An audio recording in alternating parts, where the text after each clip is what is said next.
As journalists, we often get told that we're to blame and that no one trusts what we do anymore. And part of this News on Stage project is to see whether, by meeting journalists face to face as human beings, you might trust us a little more, understand how we work.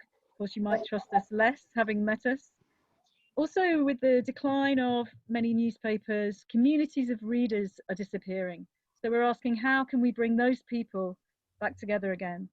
And finally, could this kind of event be a way of paying for news again? Often survivors say to me, now that's a relief.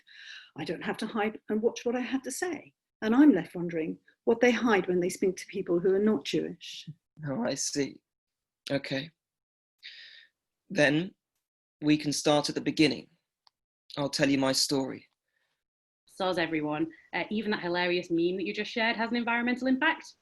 Now, I've only got about 9.5 minutes to talk about saving the planet, which is equivalent to 28.5 happy birthdays, to use the official COVID-19 counting system.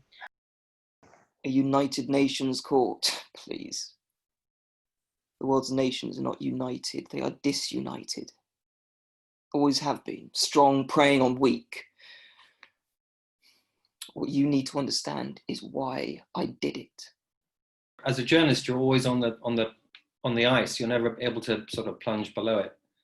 And these are the kind of people who do these kind of things in various different wars.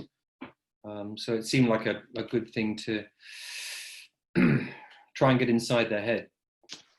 Whilst role-playing may not have developed a vaccine for COVID-19 or have a fiscal policy for the economic fallout, they did provide psychological and emotional support for those that needed it.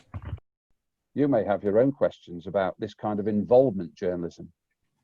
When, for example, is it right for a journalist to become personally involved in a story instead of retaining this detached objectivity?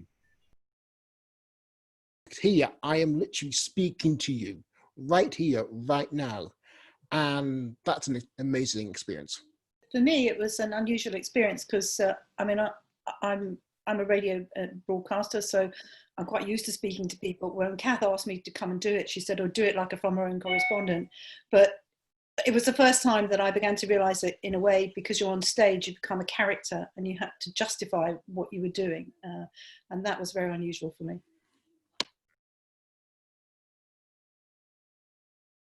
And thank you.